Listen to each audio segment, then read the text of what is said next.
신작 배드 테이스트. 오늘 시간은 우디님과 크리스님이 헐리우드의 재미난 소식들, 따끈한 영화들 소개해 주시는 위클리 리포트 시간입니다. 오래간만입니다. 안녕하십니까? 안녕하십니까. 안녕하냐고. 네, 안녕하세요. 예. 안녕하세요. 다근이 안녕하세요. 이제 불만스러워 보이네요. 아니요, 전혀. 그러게요. 예. 예, 오래간만에 같이 녹음하네요. 저희는 매주 했고 다 예. 파고님이 오랜만이시죠? 제가 한 2주 정도 그렇죠. 일이 너무 바빠서 오늘도 겨우겨우 맞춰 왔는데 음. 어떠셨어요? 닥스님이랑 같이 하시니까. 그걸 물어보면 뭐예요? 다행히 제가 없고 닥스님이 녹음하는 동안 다행히 음. 뭐 열광적인 반응은 없더라고요. 그래도 예. 다행이라고 생각하시는 거 보니까 양심은 있군요. 야, 그렇죠. 네. 예. 오디오가 잔잔했다라는 전반적인 네. 평이 있었습니다. 예. 어떻게들 지내셨어요? 연휴가 2주 연속 있었는데 연휴들 뭐 영화 많이 보셨나요? 크리스님이 그래도 제일 음. 부지런히 그러게요. 챙겨보신 것 저는 같아요. 극장은 안 갔지만 집에서 뭐 예전 영화도 보고 예. 심지어 또 추석이니까 보름달과 관계된 유명한 늑대인간 영화들 많이 보고 아주 행복하게 지냈습니다. 크리스가 보니까 우리 왓챠 평가하는 사이트에서 대단한 인기 스타더라고요. 네임드라고 예, 들었습니다. 네임드고 아이고 뭐라 그럴까, 그게 스스로 영화를 많이 보게 하는 원동력 같아요. 그런 것도 있죠. 예. 그래도 심지어 다른 사람들이 야 네가 만든 콜렉션이 내 그 접속을 하면은 뜬다고 추천 콜렉션으로. 그래서 더 열심히 만들고 있습니다. 믿고 보는 크리스 포인트. 예. 우디님은 어떻게 뭐 극장 좀 다녀오셨어요? 못 가셨죠? 네. 저는 지난 한 주 동안 그 신변에 큰 변화가 있었는데요. 정말요? 네. 드디어 조카가 2명으로 늘었습니다. 신변에 큰 변화네요, 정말. 그렇습니다. 예. 제 동생 애국자입니다. 그래서 상 줘야 됩니다, 상. 예. 네, 다행히 뭐 순산을 해서 산모랑 아가랑 다 오늘 이제 조리원으로 잘 옮겨갔고요. 다만 가족들의 바람과는 달리 이제 두 번째도 아들이라서 장차 걱정이 되죠. 얼마나 극성맞은 소년들로 성장할지. 예, 여기 있는 4명 모아봤자 우리 우디님 동생의 애국심에는 발끝에도 못 미치는 거죠. 우린 다 쓸모없어. 어. 예. 위선자들이야. 워낙 뭐 조카한테 많은 시간 배려하시고, 동생을 사랑해서 조카한테 배려를 하나? 아니면 조카가 예뻐서 배려를 하는 건가? 뭐 동생 이혼 안 당하고 살려면 잘해야죠. 시댁 식구들이.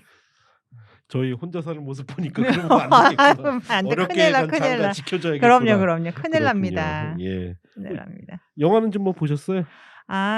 그래서 저도 그냥 집에서 뭐 스트리밍 위주로 들었다 놨다 했고요. 그 전에 우리 크리스님께서도 좋은 평가해 주셨던 넷플릭스 악마는 사라지지 않는다를 마침내 큰맘 먹고 감상을 했는데 정말 무겁더라고요. 예, 그래요. 내용 설명도 듣고 좀 이제 저 항상 그렇지만 분위기 파악을 하고 봤는데도 상당히 무거운 주제고, 그리고 그런 막 초호화 캐스팅인데 워낙 그 등장 인물들의 어떤 면면이 그냥 아주 미국에서도 무시받는 깡촌 사람들이잖아요. 예, 그러다 보니까 굉장히 배경도 물론 그 50년대고 되게 다들 초라하고 초췌하게 나와서 그럼 스타들이 출연했다는 느낌은 안 들고 굉장히 자연스럽게 녹아가는데 주제가 워낙 무겁고 스토리 전개도 그래서 상당히 정말 무겁다. 근데 제가 생각해 보니까 그 스카르스가드 가문의 우리 페니와이즈, 예. 빌 스카르스가드를 처음 제가 좀 자세히 본 것 같아요.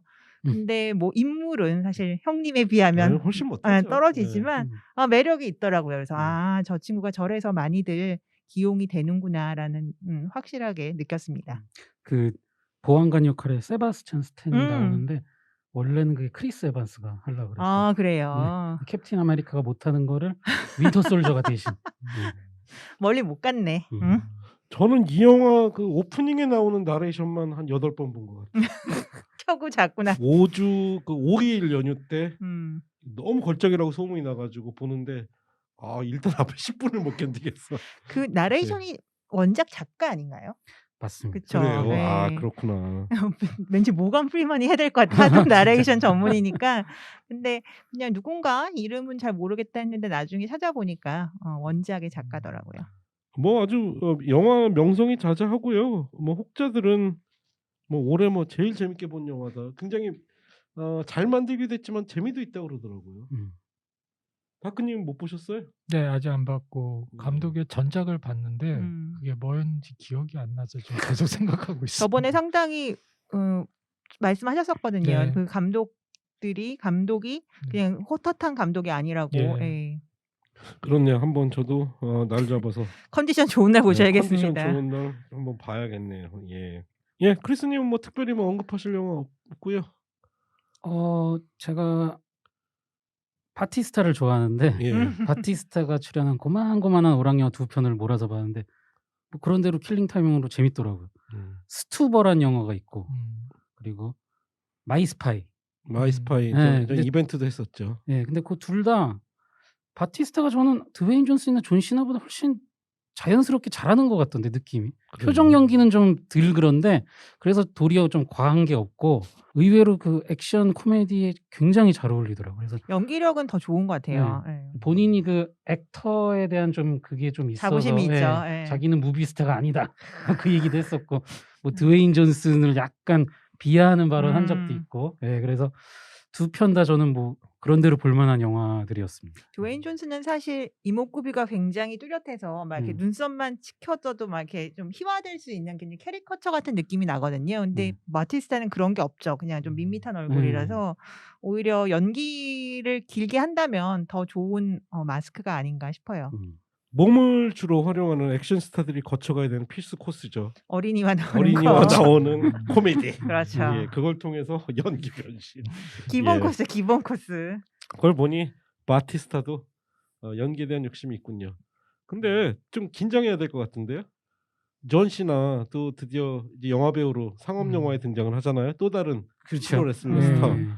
그 수어사이드 스쿼드의 존 시나는 본인의 캐릭터를 활용한 스피노프 미드가 벌써 제작 확정이 됐더라고요. 미드요? 예. 그렇군. 그건 몰랐는데. 그래서 수어사이드 스쿼드가 아니죠. 타이틀이 정확히 더 수어사이드 스쿼드죠.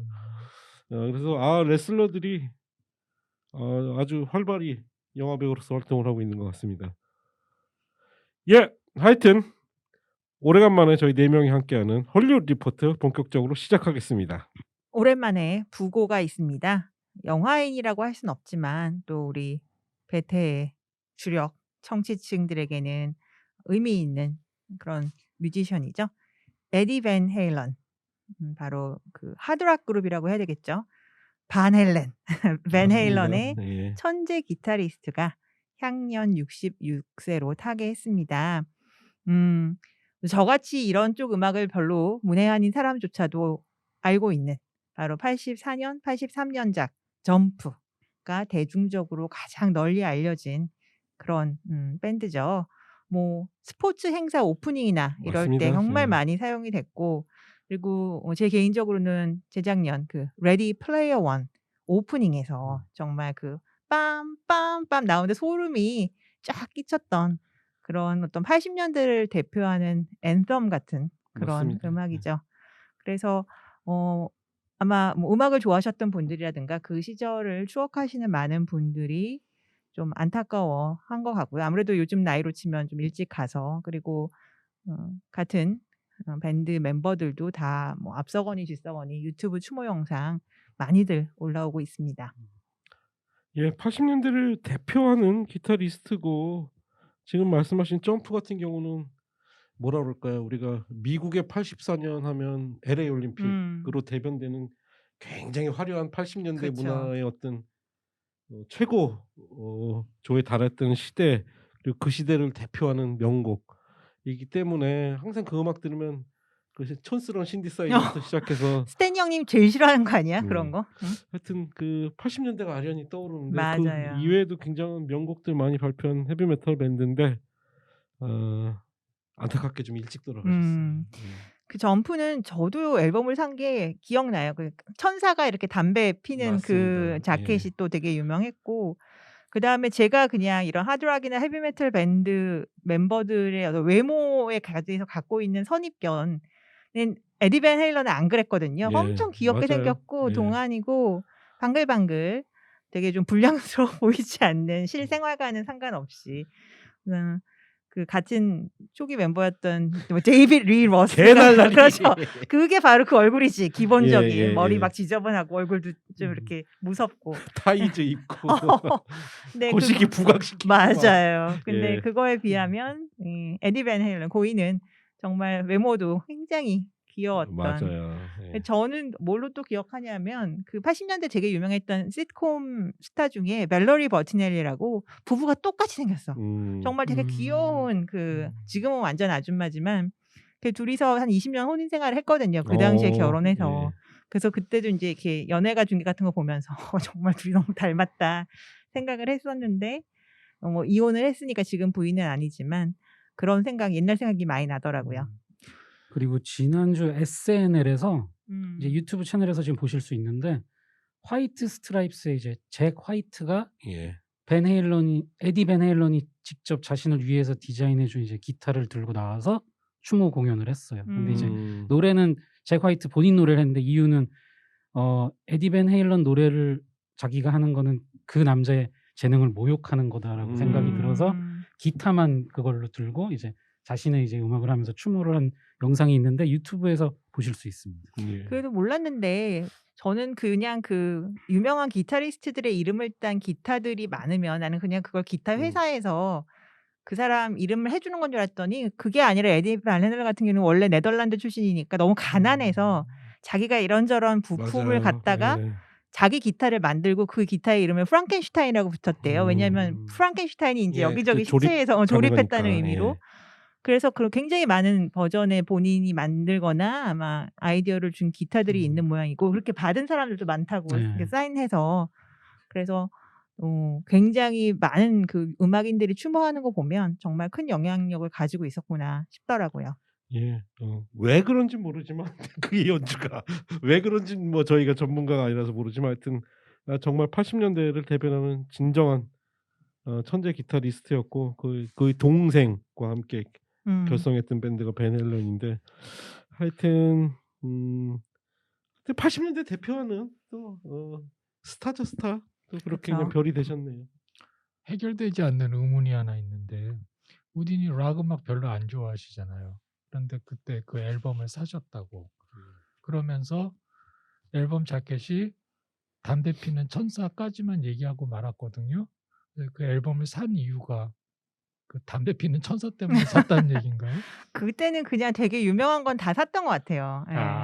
워낙 한참. 화제가 됐었어요. 한참 음악 예. 됐던 때니까 한번 들어볼까? 뭐 제가 이러면서 알기로는 거의 1위까지 했었을 1위 거예요. 바로 아마 예. 1위 했을 거예요. 예. 많이 유명했고 국내에 또 발매됐을 땐 그 자켓이 그 담배 부분 지워져 가지고 나왔잖아요.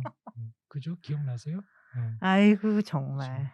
예, 그래서 부디 천국에서 그렇게 좋아했는지 모르겠지만 담배 많이 태우셨으면 좋겠네요. 천사가 되셔서. 영면하시길 예. 기원합니다. 다음은 베테의 아이덴티티 B급 신작 소개인데요. 그 다하크님이 요즘 너무 B급이 B급답지 않다라는 민원이 있으셨지만 이번 주까지는 아마 할로윈 시즌이라서 너무 많아가지고 도저히 추릴 수가 없습니다. 그래서 나름 그 중에서 좀 나아 보이는 걸로 골라봤습니다. 첫 번째 작품은 Honest Thief, 정직한 도둑인데요. 은퇴를 앞둔 도둑이 여자를 만났네. 아이고 참. 그래서 여자한테 그 뭐랄까 떳떳해지고 싶어서 자수를 하고 내가 그동안 훔친 거 다 돌려주겠다. 이랬더니 이제 그거를 가로채려는 FBI 요원에게 배반당하면서 벌어지는 일인데 미국에서 10월 중순에 공개한다고 합니다. 주연은 바로 니암 니슨 옹입니다. 니암 니슨은 참 희한해요. 젊은 날의 그 연기파 경력을 나이 들어가지고 액션으로 다 까먹는 배우는 난 처음 본 것 같아. 이러기도 힘들지. 예. 근데 초기의 연기 스타일이나 배역을 보면 사실 더 엉성하고 어이없는 역할도 많이 했으니까요. 물론 무명 시절이 좀 길었어요. 그렇죠. 예. 그래도 뭐 계속 일종의 보험 같잖아요. 비슷한 캐릭터지만 뭐 지금도 예고편을 봤더니 그냥 테이큰에다가 그 과거 이제 뭐 무슨 그 전직 요원이 아니라 그냥 은행털이로 바뀌었을 뿐이지 고도의 스킬을 가진 전문가. 내 가족 내지는 내 여자를 건드리면 용서하지 않겠다. 이 분위기는 그대로 반복되는 것 같더라고요. 그러니까 저 개인적으로는 조금 아쉽기도 해요. 워낙 뭐 중후한 멋이 있는 배우인데 예를 들어 뭐 비교를 하자면 그렇게 이제 비슷한 나이 연배 시절에는 이렇게 좀 액션 영화나 이런 데 출연 안 하셨던 뭐 예를 들어 케빈 코스너랑 비교를 해보면 어쨌든 저는 좀 그런 액션이나 이런 걸로 자신의 연기를 소비하지는 않았다고 생각을 하거든요. 인기가 좀 식은 이후에 전성기가 지난 이후에. 그런데 하고 싶어도 못하는 거하고 그건 좀 다르지 않나? 케빈 코스트너는 자기가 뭐 하고 싶은데 안 한 거라기보다는 뭐 제가 잘 모르는 걸 수도 있고. 예. 그러나 분명한 건 이 영화 개봉하면 기본은 일단 스코어를 갈 겁니다. 예. 왜냐면 저도 일단 맨날 똑같다고 하면서도 가서 보면 재밌더라고. 우리 그 예고편 요정 크리스님의 감상을 좀 들어보고 싶네요. 예, 일단 그 내용을 보니까 이제 리암 니슨이 진짜 전설적인 도둑인가 봐요. 근데 은행털인 것 같아. 예, 절대 잡히지 않는 그 정체를 모르는. 그래서 전화로 아까 말씀하셨다시피 자수하려 그러니까 이제 안 믿는 거죠.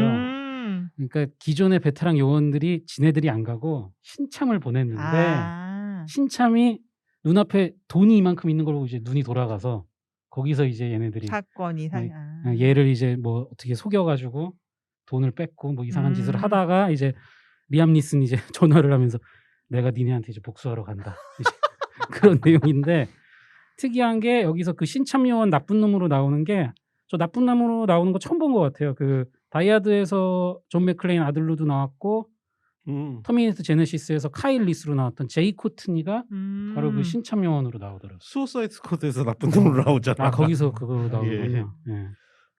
그렇군요. 그리고 로버트 패트릭 분은 이제 베테랑 요원으로 나오는데 트레일러에서 바로 죽는 걸 보여주던데요. 그러게. 난 처음에 그 양반이 나쁜 줄 알았어. 그래서 상대해야 되는 배역 2명이 다 터미네이터 출신. 그러네. 예, 2명하고 그래서 승부를 진짜. 하고. 그리고 리암 니슨의 상대역 여자 배우분은 이제 그 그레이 아나토미로 좀 많이 유명하신 케이트 월시 그분이 나오시고. 그렇구나. 아니 그래서 감독 이력이 재밌더라고요. 앞에 장편 영화 한 편이 있는데 그게 타임 투게더라고 그 정작 제라드 버틀러 나왔던 아들하고의 어떤 그 이야기를 다룬 가족 드라마였어요. 근데 이런 사람이 두 번째 공식적으로는 아무튼 두 번째 작품 정도 되는 건데 이렇게 그 우리 앞서 얘기한 것처럼 기시감 물씬 풍기는 액션물을 찍는다는 게 어떤 결과물로 나올지 궁금합니다. 그래서 파고님 말씀하셨고 우리 다 공감하지만 이게 이제 리암 니슨 액션 영화라는 게 하나의 무슨 장르가 지금 된 느낌이라서 맨날 뭐 안 하신다고 그러더니 계속 또 하시고 그럼 언제까지 계속될 수 있을지. 근데 또 볼 만큼은 나오잖아 결과물이. 참 신기합니다. 내가 다음 주에 퀴즈 한번 내려고요. 리암 니슨 포스터들 타이틀만 가리고 구별하기. 무슨 영화일까? 아 어렵겠다 그거 어렵겠다. 이거 어니스트 시프트 표지 보면 테이큰이에요. 그러니까. 예. 뭐 또 분장 같은 것도 전혀 달라지죠. 그대로 그렇죠. 나오니까. 예, 그래서 언제냐 벌써 작년에 우리 그 개봉했던 로버트 레드포드 주연의 그렇네요. 미스터 스마일이랑 사실 네. 그 설정 자체 시작은 그렇네요. 비슷해요. 예, 예. 전설적인 도둑이 여자를 만나서 얼마나 이제 굉장히 톤은 다르겠지만 재미있을 것 같습니다. 다음 작품은 Promising Young Woman, 뭐 기대가 촉망되는 젊은 여성이란 제목인데요. 캐리 멀리건 주연의 어떤 복수극에 대한 그 패러디 내지는 트위스트로 12월 개봉 예정이에요. 원래는 연초에 하려다가 지금 이만큼 미뤄졌다고 하더라고요. 킬링 이브의 작가이자 배우이기도 한 에레랄드 펜넬 연출입니다. 이거는 부분적으로 공개가 된 것 같더라고요. 그래서 IMDb는 6.3으로 돼 있고 로튼 토마토 전문가 지수는 92%라고 돼 있는데 특이한 게 장르가 블랙 코미디라고 돼 있더라고요. 예.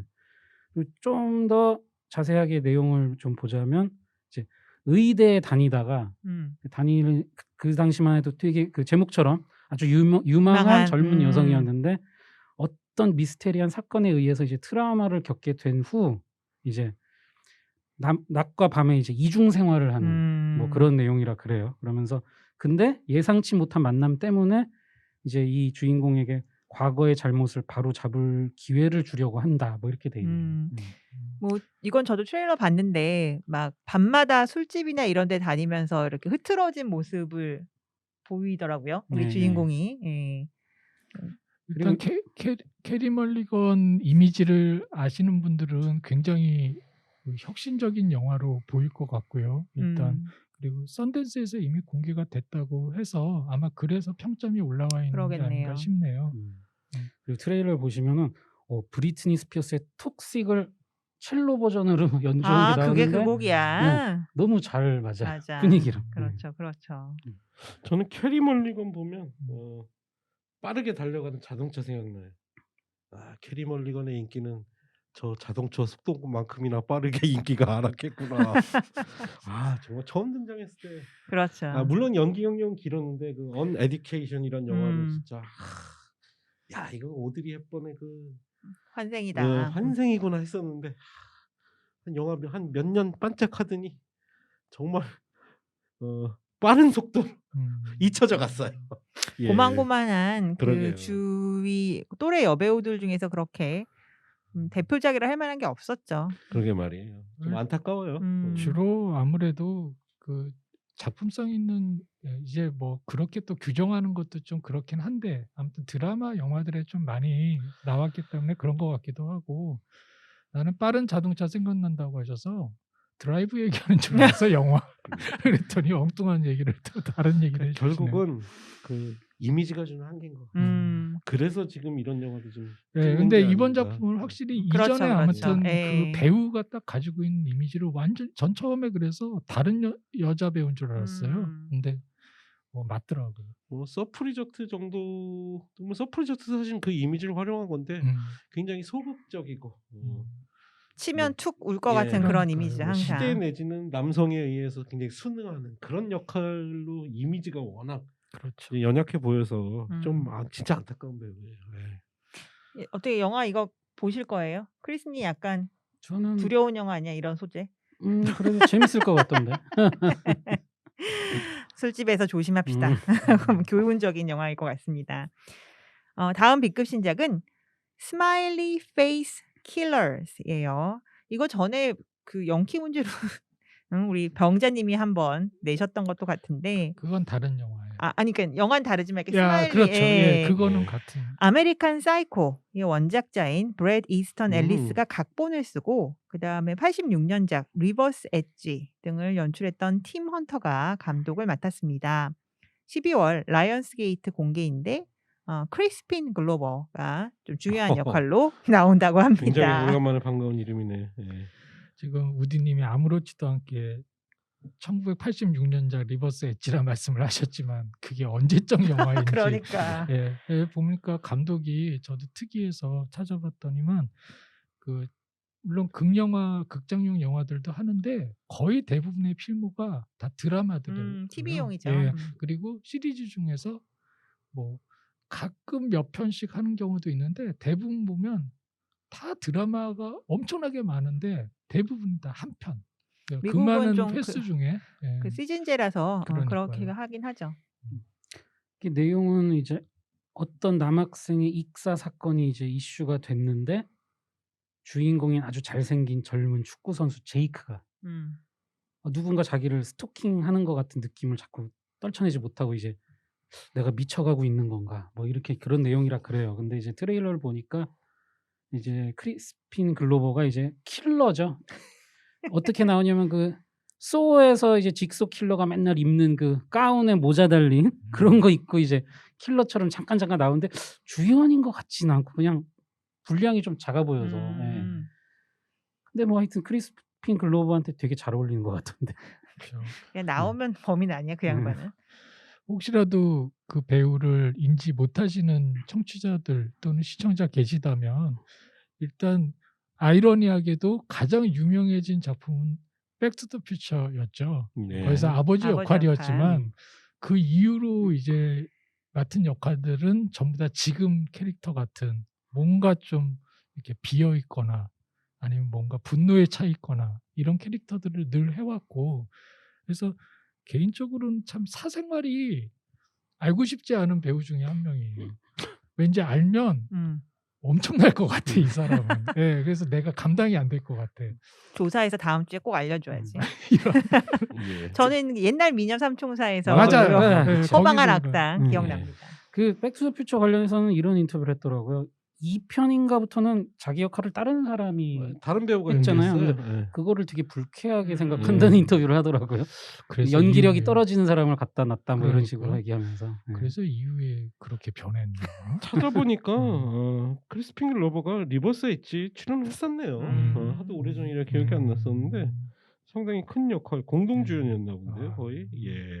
저희가 리버스 엣지 하면은 그래도 어떻든 이게 국내에서도 키아누 리브스의 영화인 것처럼 공개가 됐기 때문에 많이들 그렇게 기억을 하시지만 포스터에 실제로는 대문짝만 크게 그렇죠. 나왔죠. 예. 근데 이제 데니스 호퍼 옹수 나오고 굉장히 대단한 영화였네요.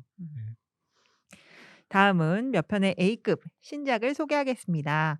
뭐 지난 한 주간 발표된 예고편 내지 티저 중엔 이게 제일 그래도 화제였던 것 같아요. 바로 어젠가 그제 공개됐죠. 네, 난리가 맹크. 났죠. 맹크입니다. 예. 맹크. 네. 일단 그 넷플릭스에서 이제 11월에 제한적으로 개봉하고 12월 공개할 영화인데요. 게리 올드먼이 헐리우드의 뭐 전설적인 각본가 허먼 맨키비치의 역할을 맡아서 시민 케인 촬영 당시를 중심으로 헐리우드 전성기의 뒷이야기를 다루는 그런 작품인데 데이빗 핀처가 6년 만에 영화 연출로 복귀를 하고요. 전체가 흑백 영화입니다. 그리고 뭐 배우들도 굉장히 초호화 캐스팅이라서 이래저래 기대가 되네요. 이 영화는 이제 화제가 됐던 게 데이빗 핀처의 복귀작이고 전설적인 그 맨키비츠가 시민 케인을 시나리오 쓰면서 얼마나 개고생을 했는가를 다루는데 중요한 건 이 시나리오 작가가 돌아가신 데이빗 핀처의 아버지죠.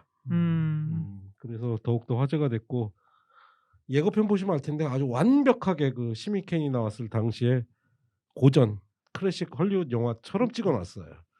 그래서 제가 보기엔 영화 매니아들은 이 영화 보면 아주 환장할 것 같아요. 예고편도 보면 완전히 그렇죠. 옛날 타이틀 같이. 그리고 이 영화 때문에 이제 마인드 헌터 시즌 3가 계속 밀려난 이유거든요. 그래서 사람들이 얼마나 잘 만들었나 보자 지금 그러고 있습니다. 예. 아주 기대작입니다. 예. 그러게요. 어쨌거나 뭐 빨리 뭐 이건 우리가 다 같이 볼 수 있는 거니까 그러게요. 넷플릭스로. 예. 극장에서 아마 제한 개봉한 다음에 그렇죠. 넷플릭스 공개된다고 시상식 그러더라고요. 시즌에 노리는 것 같습니다. 그리고 십몇 년 전에 한번 이 영화를 만들려고 그랬는데 제작사에서 반대를 한 이유가 무조건 흑백영화로 찍겠다 고집을 해서 안 된다 그래가지고 미루다가 요번에 됐다 그러고 미루다가 10년 만에 넷플릭스 계약서 보여주면서 메롱 메롱. 예. 그래 스트리밍이 그런 면에서는 참 그렇죠. 좋은 일을 하네요. 예. 어쨌거나 제가 그 재미있게 보는 그 J.K. 롤링이 쓴 탐정 소설의 드라마에서 주인공을 맡는 그 톰 벌크라는 영국 남자 배우가 오손 웰스의 제법 닮았어요. 그래서 그것도 좀 저 개인적으로 기대가 됩니다. 다음 작품은 뉴스 오브 더 월드인데요. 유니버설 배급 폴 그린그래스 연출이고 캡틴 필립스에서 함께 작업했던 톰 행스를 주연으로 내세운 서부 시대극이에요. 그 당시에 이걸 뭐 마을에서 마을을 다니면서 소식을 전하는 그런 일종의 유랑 기자라고 해야 할까요? 예. 12월 25일 개봉 예정입니다. 톰 행크스가 일단 카일 키드라는 역할인데 호레비에 남북 전쟁 참전 용사 출신이고 말씀하신 대로 유랑 기자라서 이제 뭐 마을 돌아다니면서 뭐 대통령, 여왕 뭐 아니면 무슨 끔찍한 사건 이런 거를 이제 쭉 얘기해 주는 뭐 약간 이야기꾼 같은 그런 직업이라 그래요. 그러면서 이제 자기한테 이제 주어진 일이 몇 년 전 그 아메리칸 원주민 부족들이 데려간 한 소녀를 이모와 삼촌에게 이제 데려다 주는 일에 동의를 하면서 이제 둘이서 이제 모험을 하는 그런 내용이라 그래요. 근데 이제 그 소녀는 본인의 의지가 아니라서 이제 뭐 따라다니는데 그러면서 수백 마일을 여행하며 겪는 모험담을 그린 내용이고 여기서 또 눈여겨볼 게 그 같이 따라다니는 소녀인데 2008년생 독일 배우거든요. 헬레나 음. 챙겔. 근데 왠지 이 영화가 잘 되면 이 배우가 뜨지 않을까. 보니까 2019년에 영화 도주하는 아이라는 역을 통해서 2020년 독일 영화상에서 여우주연상을 수상을 했더라고요. 네. 또 뭐 고다음 타자가 나오나 보네요. 그런 소녀들. 네. 예, 제가 항상 안타까운 배우가 톰 행크스죠. 왜냐, 죄송하게도 너무 재미없는 배우가 됐어. 무슨 영화가 나오든 그렇죠. 심장이 떨리지가 않아. 긴장감이 일도 없죠. 그러게요. 조금 오히려 왜 우디 알렌이 한참 그 아주 예술성 짙은 베르이만 풍경을 만들다가 영화 인생 말년에는 오히려 부담 없는 영화들을 또 그렇죠. 만들었잖아요. 그렇게 좀 우리가 톰 행크스라는 아주 재능 있고 귀엽고 그랬던 배우의 모습을 때로는 영화 속에서 보고 싶은데 너무 그냥 예, 영화에서 교육 거의 방송 유머를 같은 맞아요. 영화만 해요. 이상하게 SNL 나오면 망가지는 역할 음. 되게 많이 하시거든요. 그러니까. 코미디도 잘하시고. 근데 영화에서는 영화- 그런 거를 거의 안 하시는. 뭐라 그럴까 무슨 제2의 헨리 폰다가 되고 싶어하는 듯한 느낌이라서 저는 개인적으로 좀 안타까워요. 이게 제가 투덜거리는 게 아니라 워낙 좋아해서 그렇습니다. 예. 심장 두근거려? 저요? 네. 톰 행크스의 심장이야 이런 거 그런 거 없잖아요. 예. 두근거리고 싶어하는 당신이 이상한 거 아니에요? 예. 지금 뭐 최근 특히 몇 년의 필모를 보면 더더욱이나 딱 그러게요. 이렇게 예. 그래 막 엄청 보고 싶은 생각이 안 들죠. 다음 작품은 제목이 찔리네요. 팻맨입니다. 예. 뚱뚱한 남자인데 R등급 산타 예. 영화고요.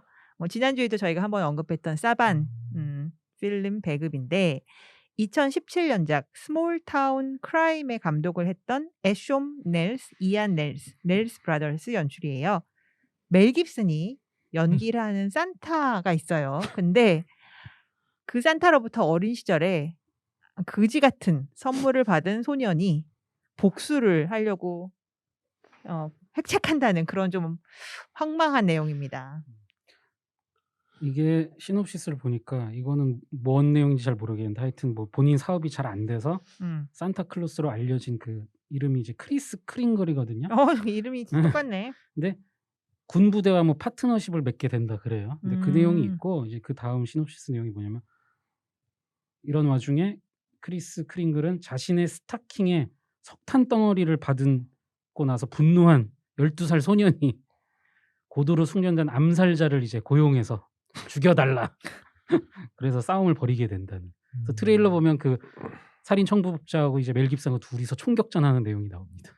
그 진짜 아까 리암 니슨 영화랑 이거랑 이렇게 바꿔야 되나 저렇게 해야 되나 그러게요. 고민을 많이 예. 했는데 아우 몰라 그냥. 리암 니슨이 나오는 어떤 서스펜스 스릴러 영화는 B급이고 멜 깁슨이 나오는 R급 영화는 A급으로 소개를 잘못한 것 하시는 같네요. 제가 만행에 분류를. 대해서는 좀 규탄합니다 개인적으로. 이 살인 청부업자 역할로는 최근에는 헤이트풀 에잇에 나왔던 월튼 고긴스가 월튼 고긴스. 나옵니다. 예. 아주 개성 있는 그런 마스크의 배우죠. 지금 그 얘기들을 듣다 보니까 앞에 했던 톰 행크스의 연기 변신에 대한 우리의 의문이 어느 정도 답이 유추가 되는 것 같아요. 아마 더 이상은 욕심이 없는 게 아닐까 연기자로서. 그럴 수 있어요. 예, 왜냐면 예. 이 이미지 망치지 않고 그냥 나는 딱 요 정도만 하면서 이제 톰 행크스라는 이름을 남기겠다 뭐 이런 거 아닐까라는 생각이 갑자기 드네요. 지금 멜 깁슨도 그렇고 이런 대접 받느니 차라리 멜 깁슨은 워낙 뭐 송사에 휘말리기도 했고 워낙 이미지가 이미 망가져서. 타락해버려서 예. 다른 것도 아니고 인종차별에 관련된 건 도저히 우리가 용납할 수 없죠. 예. 하여튼 안타깝습니다. 예. 영화는 좀 정말 황당해서 트레일러 보면 궁금하긴 해요. 전 제일 재밌을 것 같아요. 크리스님이 나중에 꼭 보시는 걸로. 야 진짜 멜 깁슨도 진짜 훅 갔네. 그냥 정말 가는 건 한순간이야. 한순간에 정말로 그 과거의 명성이나 이런 걸 생각하면 참 안타깝죠. 그 연출력이나 이런 거 봤을 때는 좀 더 지금보다는 높은 대접을 아유, 받는 물론이죠. 좀 노령의 지금은 감독이자 배우여야 되는데 입방정을 예, 떨어가지고. 입방정 떨고 뭐 본인 관리도 좀 안 됐고 살이 맞아요. 엄청나게 예. 쪘죠 또. 예, 그래서 거의 이거 제목에서 그냥 셀프 패러디라고 볼 수 있습니다. 예, 좀 안타깝습니다. 예. 예, 그러면 우리 크리스님이 또 넷플릭스에는 어떤 작품들이 올라와 있는지 소개를 해주실 시간입니다. 예, 오늘은 뉴스는 따로 없고요. 바로 콘텐츠 소개를 할 텐데 바로 넷플릭스 집중 탐구. 한마디로 얘기하자면 제가 본 영화 얘기하기. 예. 첫 번째 넷플릭스 오리지널 휴비의 할로윈이라는 영화입니다. 예, 이거 따끈따끈하게 올라왔죠. 예, 12세 이상 관람가 코미디 호러 장르고 특징은 엉뚱기발 풍수 캐릭터. 예.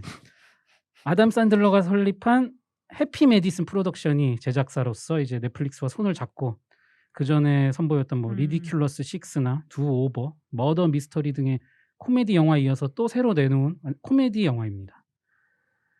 내용은 할로윈데이의 비공식적인 수도라고 칭할 정도로 할로윈 축제로 거의 먹고 사는 도시인 매사추세츠주의 세일럼이 배경이고 이제 아담 샌들러가 연기하는 캐릭터는 착하지만 겁이 많고 주위 사람들에게 항상 무시를 당하는 휴비 뒤부아 역할이에요. 근데 동네 이제 바보구나 동네 바보. 예. 근데 이제 그 세일럼에서 이제 할로윈 축제로 한참 바쁜 와중에 휴비가 또 마을의 안전을 생각하면서 막 돌아다니는데 마을 주민들 모두에게 놀림감이 되고 조롱의 대상이에요. 지나가면 다 물건을 막 던져요. 근데 하도 익숙해서 되게 잘 피해 다닙니다. 그리고 휴비의 엄마는 그런 휴비를 보면서 이제 용기를 내라고 맨날 항상 조언을 해주고 또 휴비가 짝사랑하는 여성이 있는데 이제 입양아들을 키우는 고등학교 동창 바이올렛이 또 이제 여자 주인공으로 나옵니다. 근데 그러던 어느 날 정신병원에서 리치라는 인물이 탈출을 해서 고향인 세일럼에 도착하고 또 휴비 옆집에 사는 월터는 집안의 문을 막 못질을 하면서 봉쇄하는 이상한 행동을 하고 마을 농장에서는 돼지가 죽어나가고 그러다가 마을 사람들이 하나둘씩 실종이 되면서 그 배후에는 누가 있나를 이제 파헤치는 얘기예요. 이제 예, 아담 샌들러가 요런 행보 좋네요. 요런 행보 너무 이제 또 심각한 배우로 낙인 찍히기 전에 예전에 나의 주특기인 주접으로 가자. 딱 할로윈을 노리고 맞아요. 그냥 넷플릭스 오리지널 하나 더 보태줬네요. 일단 B급 코미디에 뭐 살짝 미스터리 요소를 섞어서 나름 마지막에 또 교훈까지 주는 가족 코미디 영화고요. 네. 이게 가장 특징은 딴 거보다도 출연진이 엄청나요. 오. 제가 조연 배우들을 쭉 읊어드릴게요. 먼저 그 애덤 샌들러 사단이죠. 척 앤 렐이랑 쇼핑몰 캅으로 유명한 케빈 제임스.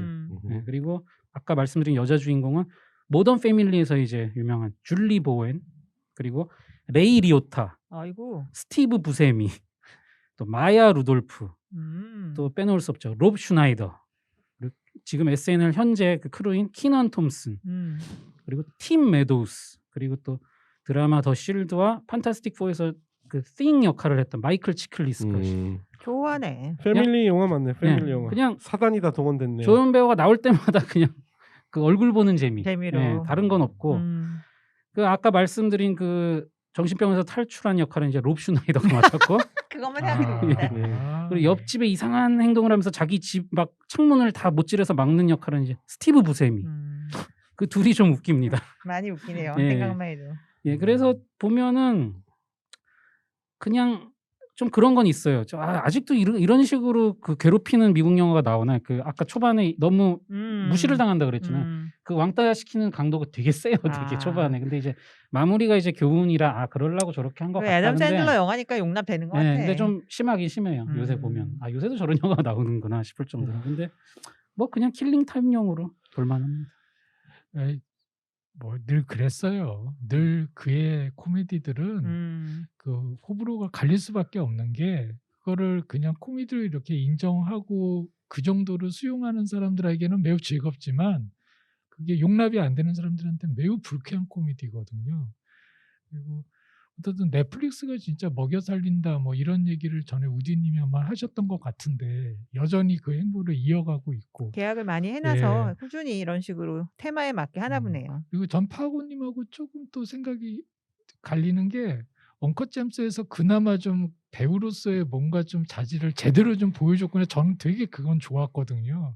근데 이번에 이거 보니까 또 결국에는 자기 좋아하는 걸로 돌아가는 아니지. 건가 뭐 돈은 싶어서. 이걸로 버는 아, 거고. 그렇죠. 음. 예, 예. 그렇군요. 연기는 그런 걸로 네. 하는 거고. 이 아하. 해피 메디슨 프로덕션은 유명해요. 원래 본인이 본인 영화하고 본인 음. 패밀리드 영화들 다 그렇죠. 뭐 그 유명한 제가 좋아하는 개 주점 영화 듀스 비갈로 같은 거. 다 거기서 하는 듀스 거지. 비갈로 매일 지골로였나요? 그렇죠. 예. 그리고 뭐 남자. 척앤 레디 남녀. 같은 것도 다 이 프로덕션을 제작했었고 말 그대로 친구들이랑 그냥 그 난장 치면서 그냥 재미로 영화 찍어서 돈 버는 그런 프로덕션이니까 저는 그냥 바람직하다고 생각해요. 예. 그 영화사 로고도 특이하잖아요. 영화사 영화 시작하면은 너무 강렬하고 그 듀스 비갈로 같은 경우에는 제 인생의 코미디 영화 중에 한 편 중에 그렇죠. 또 하나고요. 진짜 아까 개주작이죠. 싫으신다고 그러지 않았어요? 그런 아니 근데 영화 아담 샌들러가 예. 직접 출연을 하면서 뭔가 구현하는 것과는 또 달라요. 좀 느낌이. 예. 로 슈나이더 진짜 웃겼는데. 진짜 정말 웃겼어요. 웃겼어요. 저는 제 인생의 최고의 코미디 중에 한 편이었어요. 예, 두 번째 작품은 넷플릭스 오리지널은 아니고 최근에 올라왔는데 2017년 영화 창살 속의 혈투입니다. 청소년 관람 불가 액션 스릴러. 특징은 폭력. 감독이 본 토마호크를 연출한 S. 크레이그 자을러 감독이에요. 그리고 출연은 빈스 본 주인공이고 와이프 역할은 드라마 덱스터와 이제 그 스페인 영화 아리시의 이제 리메이크작이죠. 코란틴의 주인공이었던 제니퍼 카펜터. 그리고 또 돈 존슨 마이애미 바이스로 유명하신 이분도 또 조연으로 나오시거든요. 그리고 또 라스 폰트리에랑 주로 협연을 많이 하시는 우도 키에르, 이분이 또 그 카르텔 부하의 무슨 약간 메신저 같은 역할로 잠깐 나오십니다. 예. 내용은 차 견인 서비스에 종사하던 주인공 브래들리, 이제 빈스 본이거든요. 브래들리가 실직 통보를 받고 나서 집에 왔더니 아내가 불륜을 했다는 걸 이제 알게 돼요. 근데 둘이 사이가 안 좋아졌던 게 이제 전에 좀 유산으로 둘이 좀 소원했거든요. 그래서 그걸 인정하고 다시 부부 관계를 회복하기로 결심하고 이제 세월이 좀 흘렀어요. 근데 이제 실직 상태니까 새로 이제 직업을 구해야 되는데 어디로 갔냐면 예전에 손을 씻었던 마약 운반일에 다시 이제 뛰어들게 됩니다. 근데 세력 확장을 위해서 멕시코 갱과 거래를 하다가 그 과정에서 브래들리가 구속이 돼요. 근데 이제 멕시칸 갱이 경제적 피해를 입힌 브래들리를 가만 놔두지 않고 임신한 아내 로렌을 납치해서 이제 시키는 대로 해라. 그게 뭐냐면은 경비가 더 삼엄한 다른 교도소가 있거든요. 레드리프라는 곳인데 거기서 어떤 인물을 죽여라. 근데 거기를 가려면 지금 자기 있는 교도소에서 무슨 사고를 쳐서 글로 이송이 돼야 되거든요. 그러니까 이제 막 간수를 쥐어 패고 막 난리를 칩니다. 그래서 이게 성공해서 그 레드리프 교도소로 가게 된 뒤 이제 임신한 와이프의 안전을 위해서 임무를 완수하려 한다는 이야기입니다. 예, 저는 무슨 영화가 있더니 브롤 인 더 셀 블록 99. 네, 한국 제목이 창살 속의 혈투군요. 예. 제목만 보면 무슨 70년대 대만 무협 영화 같은데. 그러게요. 예. 전에 제가 이거 만든다고 한번 예, 소개한 적 예. 있고 빈스 본이 정말 이렇게 키우고 막 험상궂게 네. 출연을 하죠. 진짜 빈스 본의 연기 변신이 대단하고 여기서 특히 대머리 전직 복서 출신이라 감정을 굉장히 억누르면서 막 이렇게 폭력을 쓰는데 진짜 전에 보던 빈스 본 맞나 싶을 그러게 또 정도로. 워낙 예. 까부는 역할 많이 했었어가지고. 예. 그리고 이 영화가 그 본 토마호크 감독이라 그런지 그냥 맨주먹 액션이 많긴 한데 그냥 좁히는 게 아니라 뼈가 엄청 부러집니다, 진짜. 너무 쉽게 부러진다고 생각할 정도로 떡떡 부러지고 폭력지수 진짜 예. 높겠네요. 막 누워 있는 사람 얼굴 짓이기는 장면도 많이 나오고. 근데 그거를 약간 좀 과장되게 연출을 했어요. 그래가지고 약간 어떻게 보면 폭력 장면은 쿠엔틴 타란티노 영화 같이 좀 이렇게 좀 심하게 막 오버하는 좀 폭력 장면 같기도 하고, 영화의 전체적인 분위기는 좀 리얼한데 폭력 장면만 그래요. 그래서 그런 것도 있고, 또 영화를 보시면 알겠지만 한국인 캐릭터가 좀 짜증나는 역할로 하나 나옵니다. 이거 좀 보시면 알 거예요. 무슨 얘기인지는 제가 말씀 안 드릴 거고. 그래서 하여튼 폭력은 과한데 B급 감성에 그래도 뭐 제가 보기엔 뭐 로버트 로드리게스나 타란티노 영화 좋아하시면 충분히 좋아하실 만한 물론 타란티노 같은 영화의 분위기는 아니에요. 폭력 장면만 약간 그런 분위기. 예. 그래서 저는 재밌게 봤습니다. 일단 빈스 본도 그렇고 저는 제니퍼 카펜터를 좋아하기 때문에 이런 영화가 있는지도 몰랐네. 꼭 봐야겠네요. 돈 존스는 또 왜 나와? 그 경비가 삼엄한 이제 교도소의 짱 그걸로 나와요. 그래서 되게 폼 잡고 나와요. 그러니까 음. 뭐 어울릴 것 같기도 하고 반갑네요. 그리고 우드 키르 씨도 반갑고. 그분은 비중 별로 없거든요. 예. 아이 그분은 그냥 얼굴 비춰주는 것만으로도 그냥 뭐 워낙 강렬하기 때문에 그렇군요. 예, 워낙 뭐 그 크레이그 젤러가 전작 본 토마호크로 아주 독특한 서부극과 이 장르 영화를 결합시키면서 그것도 폭력성이 굉장히 세죠. 그래서 많은 사랑을 받았고 그 보니까 김어준 씨가 그 본인 방송에서 이 영화 끝내준다고 본 토마호크 언급을 해가지고 그래요? 요즘에 영화 평론가 2명 모셔놓고 나오죠. 영화 소개하잖아요. 그래서 또 화제가 됐더만. 그 빈스 본은 얼마 전에 뭐 그 저기 뭐야 바디 스위치 되는 영화도 한번 우리 소개하지 않았었나요? 예. 그죠? 맞습니다. 요즘 거기서는 굉장히 살인마. 굉장히 활발하게 활동을 하는데 또 전혀 완전히 다른 이미지로 한쪽에서는 여자 역할, 그러니까 여자의 영혼이 들어간 뭐 그런 역할을 하고 여기서는 또 그렇게 무식한 역할을 하고 막 이런다니까 대단하네요. 예. 마지막 작품은 넷플릭스 오리지널은 아니고 그래도 최신 영화죠. 2019년 허니보이라는 작품인데요. 15세 이상 관람가, 장르는 드라마, 그리고 특징은 밀착된 시선, 풍부한 감정. 야, 아니 어떻게 이런 특징을 뽑아낼 수가 있는 거지? 밀착된 시선? 그러니까 밀착될 시선이라 하면 왜 이렇게 눈을 이렇게 갖다 대는 거? 저 비주얼 어떡할 거야. 소개해 주시죠, 크리스님. 이런 역겨운 감정을 표현한 영화였군요. 예, 이 영화는 샤이아 라보프의 자전적인 이야기고요. 본인이 각본도 쓰고 극 중에서 캐릭터 이름은 달라요. 근데 거기서 이제 본인의 아버지 역할을 본인이 연기를 합니다. 그리고 또 출연자를 보면은 미드 90와 레이디버드에 나왔던 루커스 헤지스가 또 그러니까 본인 역할로 샤이아 라보프의 이제 역할로 나오는 거죠. 그리고 또 샤이아 라보프의 어린 시절 역할은 노아 주프라는 아역 배우인데 요새 많이 나오더라고요. 포드 앤 페라리에서 그 아들. 크리스찬 베일 아들로 나왔고 콰이어트 플레이스에서도 그 아들로 나왔던 그 배우입니다. 네, 그리고 내용은 이제 2005년이랑 1995년으로 이제 번갈아 가면서 이제 진행이 돼요. 그래서 2005년에는 영화 배우인 오티스라는 청년이 알코올 중독으로 이제 고생하는 내용을 보여주고 1995년은 이제 오티스의 어린 시절을 이제 그린 거예요. 근데 주된 이야기는 이제 1995년이 훨씬 많이 나와요. 주로 아버지와 아들의 그 관계에 대한 게 많이 나오는데 아역 배우 시절 이제 허니보이가 어릴 적 별명이거든요. 그래서 허니보이인 오티스는 무능력자에다 폭력적인 아버지 제임스와 이제 모텔에서 거주하는데 이 아버지가 알코올 중독자에다가 본인에 의하면은 또 뭐 성범죄 전력도 있다 그래요.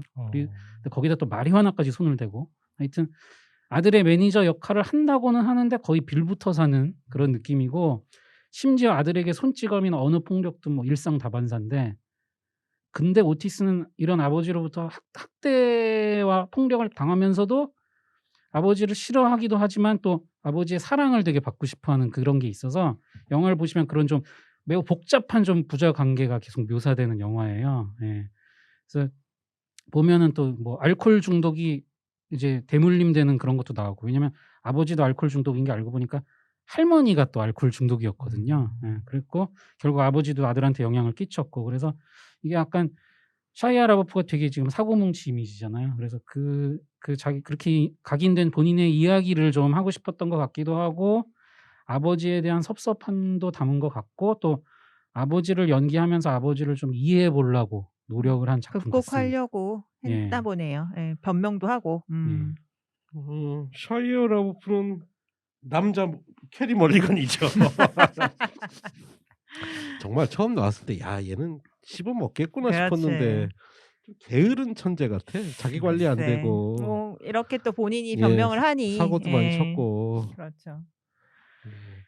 야 그리고 노아 주프는 뭐 포드 앤 페러리보다는 저희한테는 화이트 플레이스에서 그 아들 레미 그리고 원더에서 또 우리 귀여운 꼬마를 배신했던 친구 역할로 출연했었는데 이 작품에서는 또 그 아역을 맡았네요.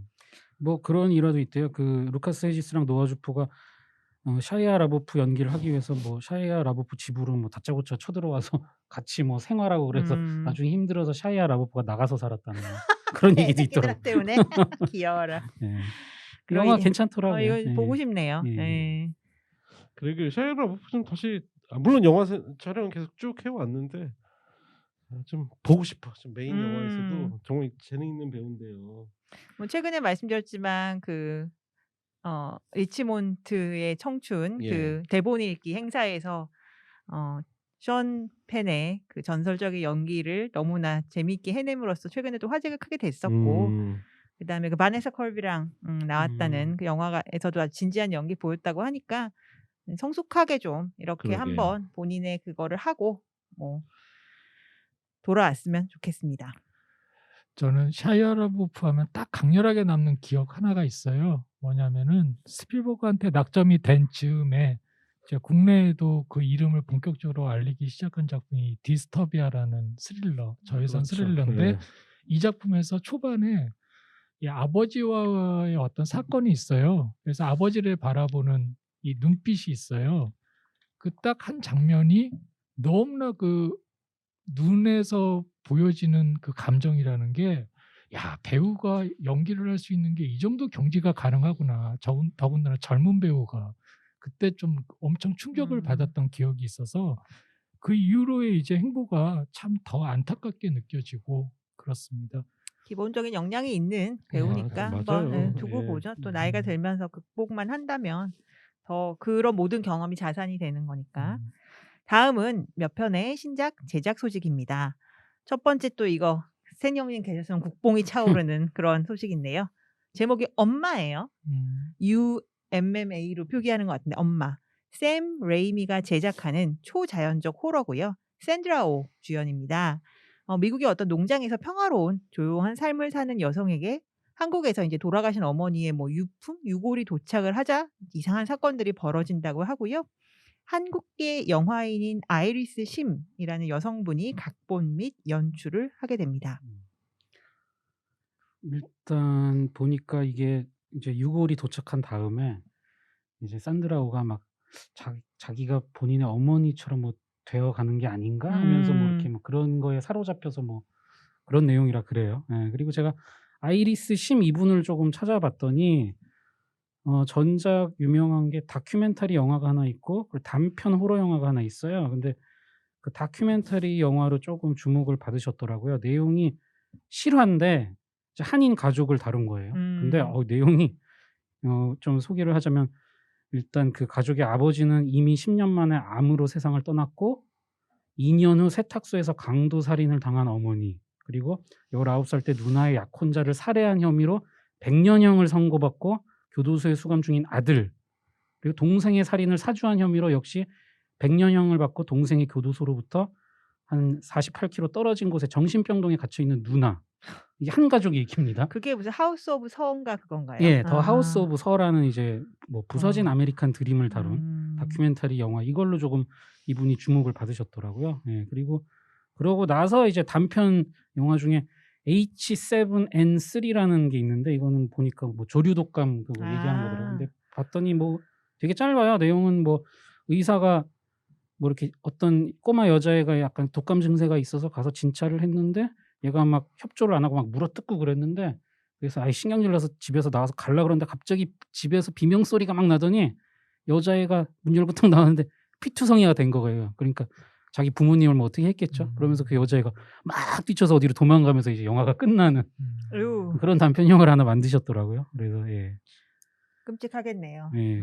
그래서 호러 영화 하신 거는 그냥 그거밖에 없더라고요. 예. 제가 유전을 보고 그런 말씀을 드렸던 것 같은데 저만 그런지 모르겠지만 저는 늙어서 저희 엄마처럼 될까 봐 두려운 게 있거든요.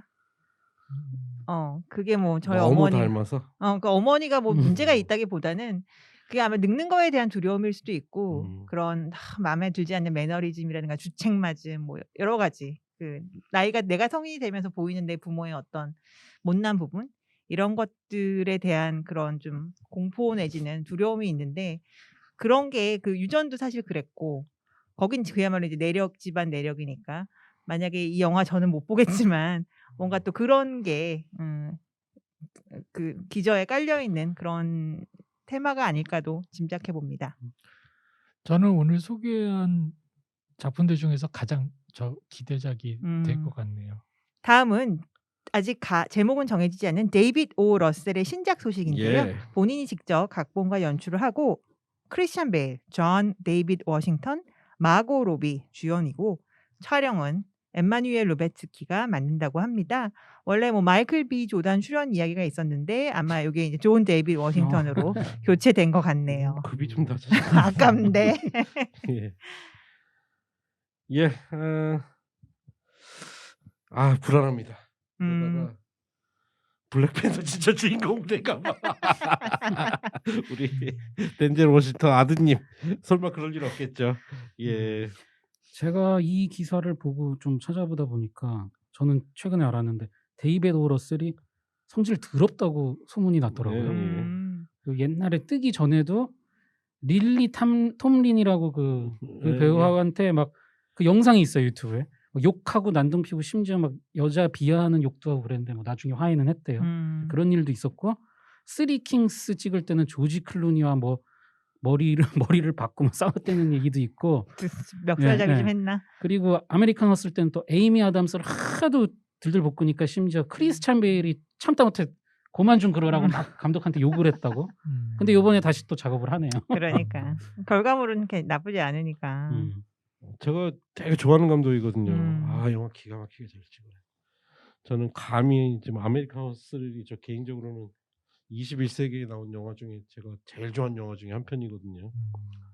한동안은 제니퍼 로렌스랑 그 브래들리 쿠퍼로 연달아 3편을 만들었죠. 그렇죠. 실버 라이닝 플레이북도 예. 그래서 있고. 거기서 이제 두 배우를 사실은 거의 오스카 올려놓은 그런 영화 만들었고 아메리칸 허슬 그렇고 조이까지 이렇게 행보가 좋았는데 갑자기 또 조금 뜸해졌어요 중간에. 그러다가 다시 또 신작을 들고 나왔네요. 저는 하여튼 굉장히 좋아하는 감독입니다. 그러게요. 뭐 또 업데이트가 있으면 더 그러게요. 전하도록 하겠습니다. 다음 작품은 메간이에요. 여자 이름이겠죠. 미건이라고도 할 수 있고 유니버설 블럼하우스 제작이고요.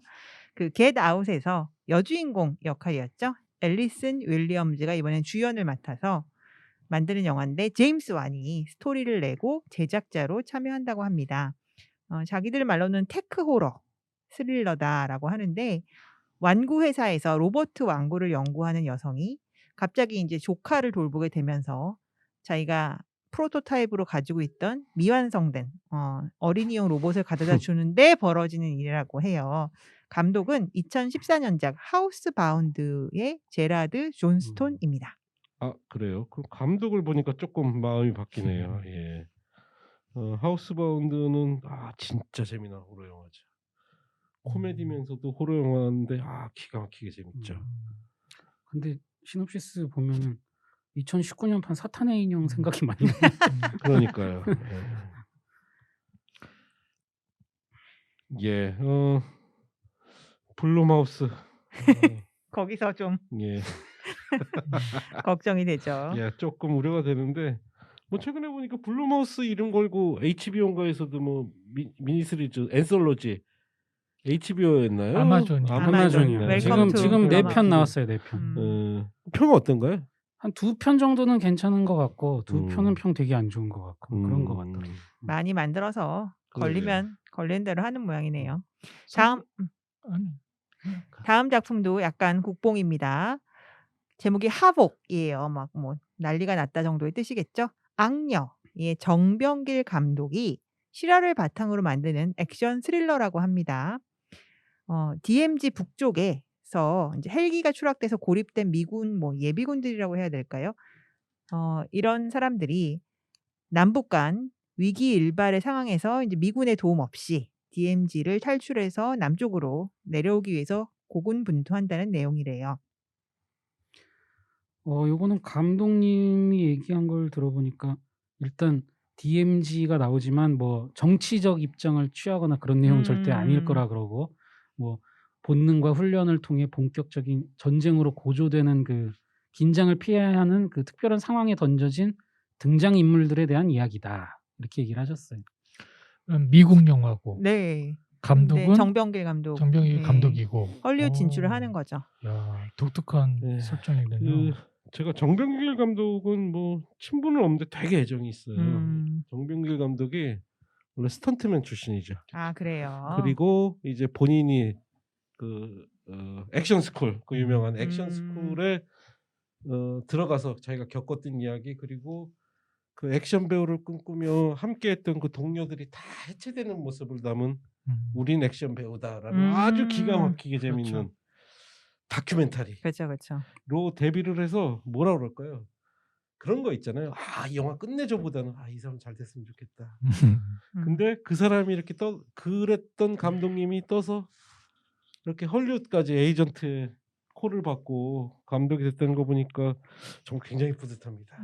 악녀가 굉장히 반응이 해외에서 좋았던 것 같고, 예. 네. 또 최근에 뭐 스타일스킨이 이렇게 스턴트맨 출신들이 자기 영역을 좀 넓혀 나가면서 대접을 받게 돼서 좋은 소식이네요.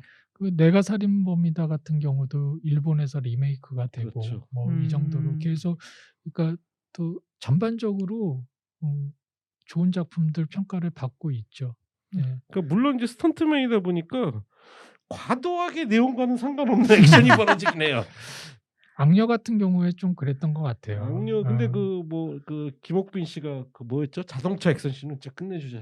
그렇죠. 그 예. 또 자동차 장면이 그 마찬가지로 내가 살인범이다에서도요. 그렇죠. 뜬금없이 등장하는 근데 그 장면이 굉장히 뜬금없죠. 그렇죠. 근데 일단은 빨려들죠. 그 장면 자체가. 그 뭐라 그럴까? 내가 죽인 저 살인마를 내가 잡아 죽여야겠어 하는데 그렇죠. 거기서 벌어지는 액션씬은 거의 매트릭스 정도에 되는 그러니까 특히 액션이 벌어지고. 거기서 이제 자동차 위에서 이제 이쪽으로 서로 막 끌어당기고 하는 장면이 있는데 할리우드 영화에서 많이 보던 장면 같은데 그것과는 완전히 또 다른 느낌을 주는. 일단 헐리우드는 또 시스템이 워낙 탄탄하니까 그렇죠. 이렇게 뭔가 한 요소에 굉장히 재능이 있다면 네. 다른 쪽을 또 좀 다른 스텝들이 받쳐줘서 좋은 작품으로 나갔으면 좋겠네요. 우리는 액션 배우다 하면 꼭 보세요. 감독님 의외로 되게 웃긴 요소들이 있어요. 저도 뭐냐면 재밌게 봤던 영화였어요. 그 액션 스쿨에 들어가서 나는 스턴트맨으로서 재능이 없으니까 연출을 해야겠다. 그래서 내가 뭐 감독의 꿈을 키우겠다 그러고 다음 장면이 보면 주성치 비디오 테이프 10개인가 써놓고서는 영화 보는 모습이나 그 아주 묘한 코미디 감각이 있는 배우고, 저는 또 한 가지 바람이 있다면 그 우린 액션 배우다라는 작품을 보면 거기 나와 있는 여전히 스턴트맨으로 활동들 많이 하고 있습니다. 그 배우들이 진짜 잘 됐으면 좋겠다 싶은데 그 배우들 한번 이 영화에서 좀 출연하거나 스턴트 코디네이터 스턴트맨 이런 걸로 좀 한번 참여했으면 진짜 좋겠네요. 지금 아무래도 제작되는 영화에서 북한군이나 이런 쪽으로 나올 그러니까요. 수 예. 있지 않을까요? 예. 하여튼 응원합니다. 정병길 네, 감독. 응원합니다. 마지막 소식입니다. 제목이 더 브루탈리스트라는 신작을 제작한다는 소식인데요. 모나 파스트볼트 각본, 브래디 콥의 연출, 이 두 사람은 듀오예요. 그래서 그동안 이제 작품을 해왔는데 이들이 만드는 대하 로맨스로 호화 캐스팅입니다. 2차 대전 후에 유럽을 떠나서 미국에서 자리를 잡으려 노력하는 건축가 부부의 이야기인데, 이들에게 뭔가 굉장히 부유한 클라이언트가 건축 프로젝트를 의뢰를 하면서 이제 막 이야기가 꼬인다고 해요. 조엘 에저튼 그리고 마리온 코티아르가 아마 부부인 것 같고요. 그 외에도 마크 라일런스, 세바스찬 스탠, 그리고 바네사 컬비 등이 출연을 합니다. 이야, 배우들이 아주 묘한 조합이네요. 그러니까. 굉장히 안 어울릴 것 같은 조합들인데 의외로 기대가 되네요. 예.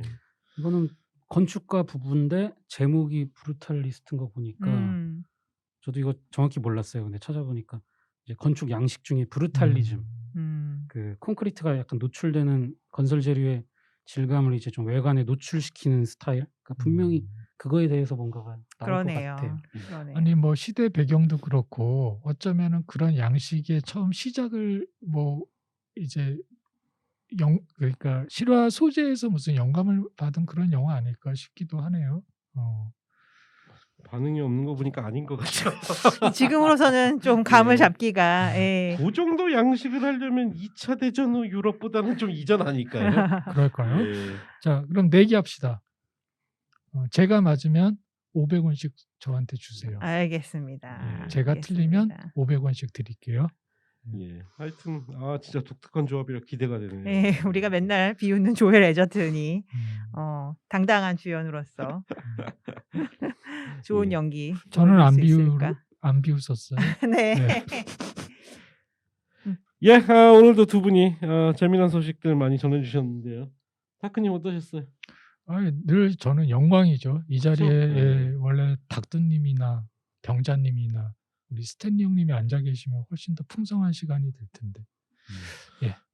뭐 이 시간은 항상 저와 우리 다크님이 별로 사전 준비 안 하고 요걸로 빼는 시간이지. 아니요, 거저 먹는 시간이죠. 저는 준비 많이 해요. 그래요? 예. 예. 죄송합니다. 예. 준비한 거에 비해서는 별로 빛이 안 나네요. 예. 시간 때문에. 예.